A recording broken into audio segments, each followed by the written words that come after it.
Hello प्यारे बच्चों, कैसे हैं आप सभी। स्वागत है आप सभी का आज की क्लास में। और आज की क्लास में हम लोग क्या करने वाले हैं, तो आज की क्लास में पढ़ने वाले हैं 40 मोस्ट VVI MCQ ऑब्जेक्टिव। ठीक है, साइंस का पढ़ने वाले हैं। ठीक है, और ये एकदम VVI ऑब्जेक्टिव है, बुक से एकदम छाट कर लाया गया है। तो हम लोग यहाँ पे लाइव आ चुके हैं। आप सभी क्या कीजिए, लाइव आ जाइए और अपने अपने दोस्तों को शेयर कर दीजिए ताकि वो भी इस क्लास को क्या करें, कंटिन्यू देख सके। ठीक है, तो हम लोग क्या करते हैं, क्लास को स्टार्ट करते हैं। उससे पहले आप लोग एक कमेंट कीजिए कि आपने इस चैनल को सब्सक्राइब किया है कि नहीं, सब्सक्राइब किए हैं कि नहीं, जल्दी जल्दी बताइए।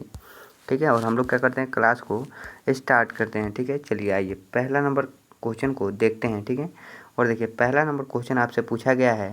ठीक है, पहला नंबर क्वेश्चन आपसे पूछा गया है कि पारा और एक अन्य धातु के मिश्र धातु को क्या कहते हैं। यानी कि पारा और एक और, यानी कि कोई भी धातु हो, उस दोनों को जब मिश्र कर देते हैं, मिश्र धातु को कहते क्या हैं। ठीक है, तो कहते क्या हैं, तो याद रखिएगा अमलगम कहते हैं उसको। क्या कहते हैं, अमलगम कहते हैं। ऑप्शन नंबर डी हो जाएगा राइट आंसर। ठीक है, अमलगम कहते हैं। चलिए नेक्स्ट क्वेश्चन पूछा गया आपसे। चलिए दूसरा नंबर क्वेश्चन का आंसर दीजिए। ठीक है, दूसरा नंबर क्वेश्चन का आंसर दीजिए। निम्नांकित में कौन कार्बन का क्या है, अपरूप है। कार्बन का क्या है, अपरूप है। तो याद रखिएगा हीरा भी होता है, फुलेरिन भी होता है और ग्रेफाइट भी होता है, यानी कि तीनों होता है। तो याद रखिएगा option number D is the right answer हो जाएगा। ठीक है, ऑप्शन नंबर डी हो जाएगा इनमें से सभी राइट आंसर। ठीक है, चलिए नेक्स्ट क्वेश्चन देखते हैं। नेक्स्ट क्वेश्चन आपसे पूछा गया है विद्युत विभव कौन सी राशि है। ठीक है, विद्युत विभव कौन सी राशि है, तो 3 नंबर का राइट आंसर हो जाएगा। ठीक है, कौन सी राशि है, तो सदिश राशि है। ठीक है, कौन सी राशि, सदिश राशि है सर जी, सदिश राशि। चलिए नेक्स्ट क्वेश्चन देखते हैं हम लोग। चलिए नेक्स्ट क्वेश्चन है, पूछा गया है विद्युत मोटर। ठीक है, विद्युत मोटर की क्रिया आधारित है। विद्युत मोटर की क्या है, क्रिया क्रिया जो है आधारित है, किस पे आधारित होता है, तो देखिए विद्युत धारा और चुंबकीय प्रभाव पर तो होता ही है, साथ में आर्मेचर के घूर्णन पर भी होता है। क्या होता है, साथ में आर्मेचर के घूर्णन पर भी होता है। यानी कि और देखिएगा तो ऑप्शन सी में दिया है ए और बी दोनों, ए और बी दोनों दिया है। तो राइट आंसर कौन सा हो जाएगा, ऑप्शन नंबर सी हो जाएगा, ए और बी दोनों हो जाएगा। ठीक है, चलिए नेक्स्ट क्वेश्चन पूछा गया है निम्नलिखित में से किससे प्रेरित प्रेरित धारा को दिशा प्राप्त होती है। प्रेरित धारा को क्या होती है, दिशा प्राप्त होती है। तो याद रखिएगा। ठीक है, याद रखिएगा किससे, तो वाम हस्त नियम से। ठीक है, वाम हस्त नियम से। और वाम हस्त नियम को प्रतिपादित किसने किया, जल्दी जल्दी कमेंट करके बताइए। ठीक है, ठीक है, चलिए छठा नंबर क्वेश्चन आया है। चलिए इस क्वेश्चन का जवाब आप लोग जल्दी से दीजिए। भारत में उत्पादित प्रत्यावर्तित विद्युत धारा की आवृत्ति होती है, जल्दी बताइए कितना होता है। 80 हर्ज होता है, 70 हर्ज होता है, 60 हर्ज होता है या फिर 50 हर्ज होता है। ठीक है, 50 हर्ज होता है। तो बताइए इसका राइट आंसर हो जाएगा, इसका राइट आंसर हो जाएगा 50 हर्ज। ठीक है, जूल। ठीक है, 50 हर्ज जूल। चलिए 7 नंबर क्वेश्चन है लंबाई बढ़ने से तार का प्रतिरोध क्या होता है। ठीक है, तार का प्रतिरोध क्या होता है, घट जाता है, बढ़ता है, या कोई परिवर्तन नहीं होता है, या इनमें से कोई ऑप्शन में नहीं है। ठीक है, तो 7 का राइट आंसर हो जाएगा क्या होता है सर जी, प्लस हो जाता है, यानी कि बढ़ जाता है। ठीक है, ठीक है, तार का क्या होता है, प्रतिरोध क्या होता है, लंबाई बढ़ने से बढ़ जाता है। ठीक है, चलिए नेक्स्ट क्वेश्चन पूछा गया है 20 डिग्री पर सिल्वर की विद्युत प्रतिरोधकता है। ठीक है, 20 डिग्री सेल्सियस पर सिल्वर की क्या है, विद्युत प्रतिरोधकता है। तो इसका हो जाएगा कितना, तो 1.60 और गुना कर दीजिए 10 पर पावर माइनस 80 से। ठीक है, कर दीजिएगा तो आ जाएगा। ठीक है, यही होगा। ठीक है, ऑप्शन नंबर बी हो जाएगा राइट आंसर। चलिए नेक्स्ट है जीवाश्म ईंधन के जलने पर कौन सी गैस मुक्त नहीं होती है। ठीक है, कौन सी गैस मुक्त नहीं होती है, तो याद रखिएगा जीवाश्म ईंधन जब जलता है तो कार्बन डाइऑक्साइड होता है, मुक्त होता है, यानी कि कार्बन डाइऑक्साइड निकलता है, सल्फर डाइऑक्साइड ये भी निकलता है, और इनमें से कोई तो होगा नहीं। ठीक है, क्योंकि यहाँ पे ऑक्सीजन गैस पहले से ही दे दिया है। ठीक है, क्या क्या ऑक्सीजन गैस पहले से ही दे दिया है। ठीक है, तो ऑप्शन नंबर ए हो जाएगा राइट आंसर। चलिए नेक्स्ट देखते हैं हम लोग। नेक्स्ट है निम्न में कौन बायोगैस का मुख्य अवयव है। ठीक है, कौन अवयव है, तो याद रखिएगा। ठीक है, CH4। ठीक है, CH4 is the right answer. ठीक है, कहाँ पे है, तो ऑप्शन नंबर डी देखिए, ऑप्शन नंबर डी है CH4। ठीक है, चलिए नेक्स्ट क्वेश्चन देखते हैं। लिखा गया है वर्ग 13 से 18 तक वाल तत्व कहलाता है। ठीक है, वाल तत्व कहलाता क्या है जी? तो वाल तत्व कहलाता है पी ब्लॉक के ताल। ठीक है, पी ब्लॉक के ताल को ठीक है रखा गया है। चलिए नेक्स्ट है 12 नंबर क्वेश्चन का आंसर जल्दी जल्दी दीजिए आप लोग। पूछा गया है निम्न में किस तत्व में संयोजी इलेक्ट्रॉनों की संख्या क्या है सबसे अधिक है। ठीक है, सबसे अधिक है। तो याद रखिएगा किसमें सबसे अधिक है। तो देखिए जो पी नंबर है पी, ठीक है, इसमें ज़्यादा है। ठीक है, पी में ज़्यादा है। चलिए नेक्स्ट आगे बढ़ते हैं हम लोग। ठीक है, चलिए 13 नंबर आपसे पूछा गया है निम्न में कौन सा ऊर्जा का प्रदूषक मुक्त होते हैं। ठीक है, ऊर्जा का प्रदूषक मुक्त होते हैं। ठीक है, मुक्त होते हैं। तो याद रखिएगा। ठीक है, सौर ऊर्जा, जल विद्युत ऊर्जा, पवन ऊर्जा या इनमें से सभी। ठीक है, तो देखिए जब ऊर्जा का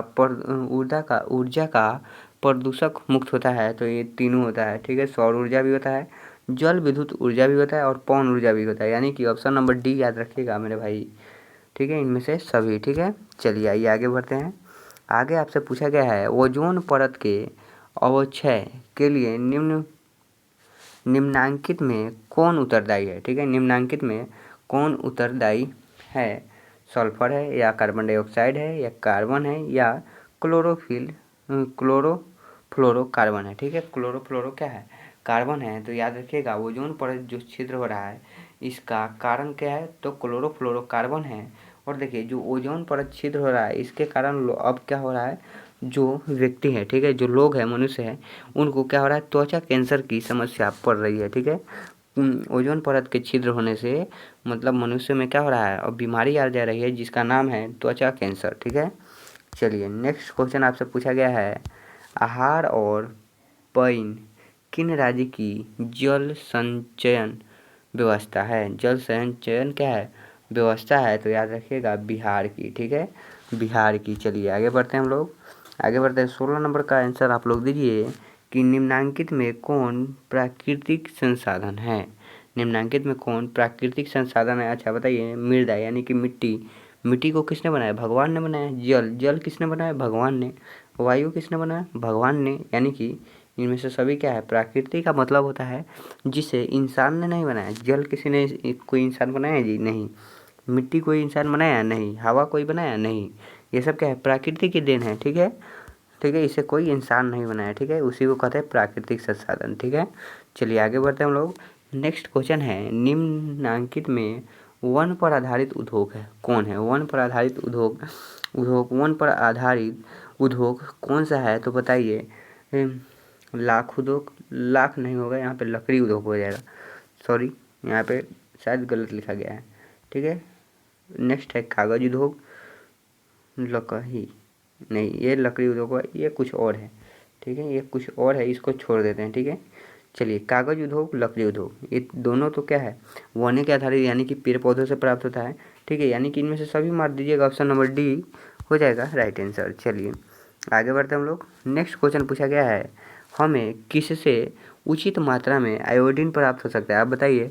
आयोडीन अगर हमको कमी है आयोडीन नमक की, ठीक है, ठीक है, आयोडीन की कमी है। अच्छा आपसे एक और सवाल है, आयोडीन की कमी से मनुष्य में कौन सा रोग हो जाता है? उसका नाम कमेंट कीजिए। ठीक है, और देखिए आयोडीन की कमी से, ठीक है, आयोडीन किस में ज़्यादा रहता है? तो याद रखिएगा नमक में। ठीक है, नमक में आयोडीन की मात्रा सबसे ज़्यादा रहती है। चलिए आगे बढ़ते हैं हम लोग। चलिए नेक्स्ट क्वेश्चन है निम्न में कौन मनुष्य के आहार नाल में एक अवशोषी अंग है? ठीक है, आहार नाल में क्या है? एक अवशोषी अंग है। तो याद रखिएगा अपेंडिक्स। ठीक है, appendix, option number A is the right answer, appendix. चलिए नेक्स्ट क्वेश्चन हम लोग देखते हैं। नेक्स्ट क्वेश्चन है शाकाहारी जीवों में छोटी आंत की लंबाई कितनी होती है? ठीक है, तो याद रखिएगा मेरे भाई, शाकाहारी जीवों में छोटी आंत की लंबाई अधिक लंबी होती है। ठीक है, अधिक लंबी होती है। चलिए आगे बढ़ते हैं हम लोग। नेक्स्ट क्वेश्चन है छोटी आंत में पूर्ण रूप से पचा भोजन कहलाता है। ठीक है, पचा भोजन क्या कहलाता है? क्राइम कहलाता है, चाइन कहलाता है, काइलो माइक्रोन कहलाता है या इनमें से कोई नहीं? जल्दी बताइए। 21 नंबर का राइट आंसर हो जाएगा 21 चाइन। ठीक है, चाइन। ठीक है, इंग्लिश में भी लिख सकते हैं इसको चाइल्ड। ठीक है, चाइल्ड लिखा था इंग्लिश में। चलिए आगे बढ़ते हैं हम लोग। आइए, चलिए 22 नंबर का जवाब दीजिए आप लोग कि मूलरोमों के द्वारा जल का अवशोषण किस विधि द्वारा होता है? ठीक है, किस विधि द्वारा होता है इसका 22 का आंसर आप लोग दीजिए। ठीक है, 22 का आंसर दीजिए। ठीक है, मूलरोमों के द्वारा जल का अवशोषण किस विधि द्वारा होता है? तो याद रखिएगा परासरण के द्वारा। किसके द्वारा? परासरण के द्वारा। ऑप्शन नंबर सी हो जाएगा राइट आंसर।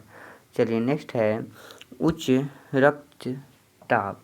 उच्च रक्तचाप की अवस्था को कहते हैं। ठीक है, उच्च रक्तचाप की अवस्था को क्या कहते हैं?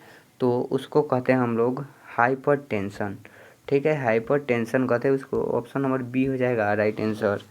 चलिए आगे बढ़ते हैं हम लोग, आगे बढ़ते हैं। आइए, चलिए 24 नंबर का आंसर आप लोग दीजिए कि नीलयन में कितने जोड़े श्वास रंध्र पाए जाते हैं? नीलयन में कितने जोड़े श्वास रंध्र पाए जाते हैं? तो याद रखिएगा 10 जोड़े। ठीक है, 10 जोड़े कहने का मतलब है 20। ठीक है, जोड़े का मतलब 2 गुना। ठीक है, जोड़े का मतलब 2 गुना, यानी कि 10 दूनी 20 पाया जाता है। ठीक है, नेक्स्ट क्वेश्चन आपसे पूछा गया है हृदय में रक्त का प्रवाह होता है। ठीक है, हृदय में रक्त का प्रवाह कैसे होता है? तो देखिए हृदय में रक्त का प्रवाह कैसे होता है। देखिए बाय अलिद से बाय निलय में ये भी होता है, या दाएं अलिद से बाएं निलय में, दोनों में होता है। ठीक है, तो ऑप्शन नंबर इसका डी हो जाएगा, ए और बी दोनों। ठीक है, चलिए नेक्स्ट है रुधिर है। रुधिर क्या है? रुधिर क्या है? तो रुधिर क्या है? तो एक है क्या है? संयोजी कृतक है। ठीक है, संयोजी क्या है? कृतक है। चलिए नेक्स्ट आगे देखते हैं हम लोग। नेक्स्ट क्वेश्चन आपसे पूछा गया है हार्मोन जो किशोरों में यौनावस्था के लक्षणों को क्या करता है? नियंत्रित करता है। क्या करता है? नियंत्रित करता है। उसका नाम क्या है? ठीक है, उसका अगर नाम पूछा जाए तो उसका नाम है टेस्टोस्टेरोन। ठीक है, क्या नाम है उसका? टेस्टोस्टेरोन है सर जी। चलिए नेक्स्ट क्वेश्चन है सुरक्षित गर्भपात भ्रूण की किस अवस्था में होता है? ठीक है, किस अवस्था में होता है? तो याद रखिएगा किस अवस्था में होता है? तो ब्लास्टुला में। ठीक है, ब्लास्टुला में। चलिए नेक्स्ट है, नेक्स्ट क्वेश्चन आपसे पूछा गया है। ठीक है, क्या पूछा गया है? क्या पूछा गया है? निम्न में कृत्रिम पारिस्थितिकी तंत्र कौन है? कृत्रिम पारिस्थितिकी तंत्र कौन है? बताइए। पार्क है, जल जीवशाला है, जग जीवशाला है, नेक्स्ट है फुलवारी है, या इनमें से सभी? जल्दी से बताइए। 29 नंबर का आंसर जल्दी से बताइए। ठीक है, 29 का आंसर जल्दी से बताइए। तो याद रखिएगा कृत्रिम पारिस्थितिकी तंत्र कौन है? तो पार्क भी होता है, जल जीवशाला भी होता है और फुलवारी भी होता है। ऑप्शन नंबर डी हो जाएगा इनमें से सभी राइट आंसर। चलिए नेक्स्ट क्वेश्चन है कौन से पदार्थ का अपघटक पर्यावरण में नहीं हो सकता? ठीक है, पर्यावरण में क्या हो सकता है? नहीं हो सकता है। तो याद रखिएगा मेरे भाई प्लास्टिक का। ठीक है, सूखा पत्ता पर्यावरण में मिलकर क्या होता है? गल जाता है। भोजन भी गल सकता है। मृत जीव यानी कि अगर कोई जीव जंतु मर गया वो भी गल सकता है, लेकिन मेरे भाई प्लास्टिक को आप ज़मीन के अंदर जितना भी गाड़ दीजिए वो क्या होगा? सड़ेगा नहीं, गलेगा नहीं। ठीक है, वो वैसा का वैसा ही रह जाता है, जिसका नाम है प्लास्टिक। चलिए नेक्स्ट है सही आहार श्रृंखला है। ठीक है, सही आहार श्रृंखला क्या है? ठीक है, तो सही आहार श्रृंखला क्या है? घास को किसने कहा है? शेर, और शेर को कहा है हिरन। नहीं, ये नहीं होगा, ये तो होगा ही नहीं। चलिए आगे देखते हैं हम लोग। नेक्स्ट है मछली को कहा है घास। नहीं, ये भी नहीं होगा। बकरी खाई, बकरी घास हिरन, ये भी नहीं होगा। चिड़िया सांप और घास, ये भी नहीं होगा। इसका ऑप्शन ही गलत है मेरे भाई। ठीक है, इसका ऑप्शन ही गलत दिया गया है। चलिए आगे बढ़ते हैं हम लोग। जो पदार्थ जैविक प्रक्रम द्वारा अपघटित हो जाते हैं, ठीक है, अपघटित हो जाते हैं, वह क्या है? तो वह है क्या? तो याद रखिएगा जैव न्यूनीकरण उसे कहते हैं। ठीक है, जैव न्यूनीकरण कहते हैं। चलिए नेक्स्ट है कचरों का प्रबंधन निम्नांकित में किसके द्वारा हो सकता है? कचरों का प्रबंधन निम्नांकित में किसके द्वारा हो सकता है? तो याद रखिएगा शहर से बाहर जला देना। ठीक है, गड्ढों को भरने में उपयोग करना, ये भी हो सकता है। कुछ कचरे का पुनः चक्रण करना, ये भी हो सकता है। इसका राइट आंसर हो जाएगा इनमें से सभी। ठीक है, इनमें से सभी हो जाएगा ऑप्शन नंबर डी। चलिए आगे बढ़ते हैं हम लोग। नेक्स्ट है कौन सी लेंस, ठीक है, कौन सी लेंस में वास्तविक एवं आभासी दोनों प्रकार के प्रतिबिंब बन सकते हैं। ठीक है, दोनों प्रकार के प्रतिबिंब किस लेंस में बनता है सर जी? तो याद रखिएगा उत्तल लेंस में। ठीक है, किस में बनता है? उत्तल लेंस में बनता है सर जी, उत्तल लेंस में। ठीक है, उत्तल लेंस में बनता है। चलिए आइए आगे देखते हैं हम लोग। नेक्स्ट है श्वेत प्रकाश में कितने रंग होते हैं? ठीक है, तो याद रखिएगा श्वेत प्रकाश में 7 रंग होते हैं। कितने रंग होते हैं? 7 रंग होते हैं श्वेत प्रकाश में। चलिए नेक्स्ट क्वेश्चन है श्वेत प्रकाश का कौन सा रंग वर्ण यानी कि प्रिज्म से गुजरने के बाद क्या होता है? पश्चात सबसे कम झुकता है। ठीक है, सबसे कम कौन सा रंग झुकता है? सबसे कम कौन सा रंग झुकता है? तो याद रखिएगा लाल। ठीक है, सबसे कम रंग कौन झुकता है? लाल झुकता है। चलिए नेक्स्ट है निम्न में कौन से कार्निया है? कार्निया कौन है? आपसे पूछ रहा है जो आँख में होता है कार्निया। ठीक है, इसमें से कार्निया किसको कहते हैं? ठीक है, कार्निया किसको कहते हैं? तो याद रखिएगा परितालिका को। ठीक है, चलिए नेक्स्ट है निकट दृष्टि दोष में किस लेंस का प्रयोग होता है? निकट दृष्टि दोष में किस लेंस का क्या होता है? प्रयोग होता है। ठीक है, क्या होता है? प्रयोग होता है। तो याद रखिएगा अवतल लेंस में। ठीक है, किसमें होता है? अवतल लेंस में। चलिए आगे बढ़ते हैं हम लोग। नेक्स्ट क्वेश्चन आपसे पूछा गया है प्रतिरोध का एसआई मात्रक। ठीक है, प्रतिरोध का एसआई मात्रक होता है ओम। ठीक है, क्या होता है सर जी? ओम होता है सर जी, ओम। ठीक है, ये सब तो हम लोगों को मालूम ही है। चलिए तो क्लास अब हो चुकी है समाप्त। ठीक है, क्लास हो चुकी है समाप्त और हमने क्या देख लिया? कितना देखा? 40 क्वेश्चन देख चुके हैं हम लोग। तो चलिए बताइए, जल्दी जल्दी बताइए आप लोगों को क्लास कैसा लगा? ठीक है, क्लास कैसा लगा? ठीक है, जल्दी बताइए। अगर क्लास अच्छा लगा हो तो सेशन को ज़रूर लाइक कर दीजिएगा। ठीक है, क्या कीजिएगा? सेशन को ज़रूर लाइक कर दीजिएगा। ठीक है, सेशन को क्या करिएगा? लाइक कर दीजिएगा। और अगर आप चैनल पे नए आ रहे हैं तो ठीक है, तो चैनल को सब्सक्राइब ज़रूर कीजिए। ठीक है, चैनल को सब्सक्राइब ज़रूर कीजिए ताकि आपको ऐसा ऐसा वीडियो मिलता रहे। ठीक है, हम लोग मिलेंगे फिर नेक्स्ट क्लास में। ठीक है, नेक्स्ट क्लास में मिलेंगे। चलिए गुड बाय।